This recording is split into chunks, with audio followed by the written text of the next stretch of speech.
ఇన్నొద్దులు ఎట్లుంటుండు ఊర్లల్లా ఆరనుకోపారి పూసలలో వచ్చేటోళ్ళు గంపెత్తుకొని ఆ గాజులు రిబ్బన్లు బొట్టు బిల్లలమ్మా కాట్క డబ్బీలు పోడ డబ్బీలు తువ్వెన్లు ఈర్పెన్లు పిన్నీసులమ్మా ఆ సూదులు కూడా ఉన్నాయమ్మా అనుకుంటా గల్లి గల్లి తిరిగేటోళ్ళు. ఓ పూసలక్క ఇట్రా ఇట్రా అని పిలిచి ఆకిట్ల గంప దింపుకొని పురుసాత్క కూసోని అక్కెరున్నాయన్ని కొందురు. ఒక్క ఇంటి ముంగట గంప దింపితే ఆ ఆడకట్టున్నోళ్ళంతా బ్యాలెన్స్ చేద్దరు వచ్చి. అరే నేను మీకు అసలు చెప్పడే మర్చిపోయినా తెలుసా మీకు, నా సౌరం కూడా పూసలలో తనగానే మా అమ్మమ్మ పంపింది నాకు. ఎట్లుంది పూసలలో జాతరా?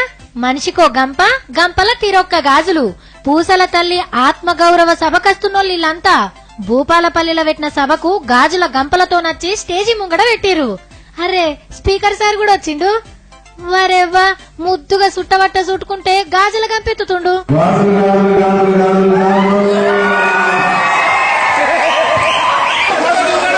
అమ్మలక్కలు ఫుల్ ఖుషి అవుతురు పో.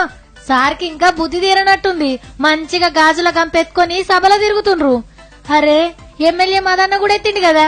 ఇక వెనక సిరి పుట్టుకతో నల్లగున్నా నేను ఇంత అందంగా కనబడడానికి మా పూసల సోదరి అర్థమైందా? మధుసూదనాచారి సారు ఇంత అందంగా ఉండేందుకు పూసలోళ్ళే కారణమట. అది ఎట్లనో చెప్తాడు ఏనుండ్రి. వెళ్ళాలి ఊళ్ళకి వచ్చి పౌడర్ డబ్బాలు, స్నో డబ్బాలు, ముఖం చూసుకునే అద్దాలు, నువ్వేళ్ళు ఇవన్నీ మాకు ఎవరు చూపించింది? మీరు మాకు చూపించి మా అందాన్ని మార్చి మేము పెద్దోళ్ళు కావడానికి కారణమే.